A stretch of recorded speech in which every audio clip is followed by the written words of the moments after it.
Mini ও কাবুলিওয়ালা, কলমে শিলা সোম।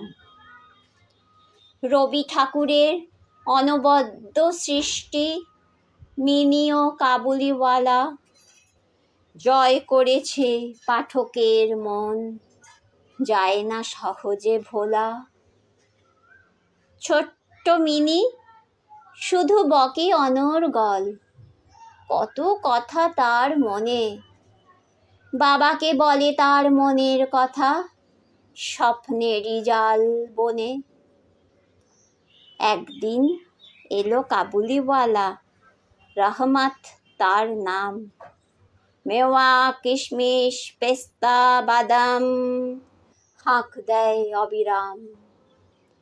ভাব জমালো mini তারই সাথে, বলে যায় কত কথা। নাচ দেখায়, কখনো বা শেখায়, সে থাকে নীরব শ্রোতা। মিনিকে দেয় মেওয়া কিশমিশ তার ছোট্ট হাত ভরে, পয়সা দিতে গেলে নেয় না সেজে, মুখখানা ভার করে। কাটছিল দিন এইভাবেতেই, হঠাৎই অঘটন। পুলিশ তাকে গ্রেফতার করে, তার অপরাধের কারণ। কেটে যায় দিন অনেক বছর, রহমত পায় ছাড়া। মিনিকে দেখতেই ছুটে আসে সে, পায় না মিনির সাড়া। সেদিন যে মিনির শুভ বিবাহ, ঘরে কত লোকজন। রহমত এসে দাঁড়ায় যে হেসে, শিহরিত হয় মন। মিনির বাবা বলে তারে ডেকে, আজ তুমি যাও চলে। ধীর পায়ে চলে যায় রহমত, আবার এসে সে বলে, মুলুকে আমার আছে ছোট মেয়ে, তার কথা পড়ে মনে। খুকিকে দেখেই ভুলে যাই ব্যথা, সে থাকে আমার সনে।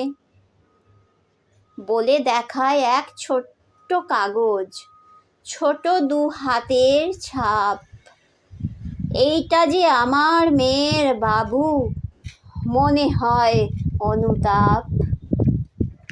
দুলে ওঠে তার পিতৃহৃদয়, মিনিকে আনেন ডেকে। বিয়ের কোণে মিনি দাঁড়ায় এসে, ঘোমটায় মুখ ঢেকে। রহমত দেখে ওঠে চমকিয়ে, কোথা সেই ছোট্ট মিনি? কাবুলিওয়ালা ও কাবুলিওয়ালা, কানে বাজে সেই ধ্বনি। বলেন তুমি ফিরে যাও মুলুক, দেন তারে কিছু টাকা। পিতা কন্যার মধুর মিলনে, কিছুটা রবে যে ফাঁকা। সাজানো হলো না সারা ঘর বাড়ি, উৎসব হলো ম্লান। অসন্তুষ্ট হলো অনেকেই, তবু মিনির হবে কল্যাণ। যতই তফাৎ হোক না তাদের, দুজনেই পিতা তারা। বহুদিন পর দেখবে মেয়েকে, সুখেতেই আত্মহারা।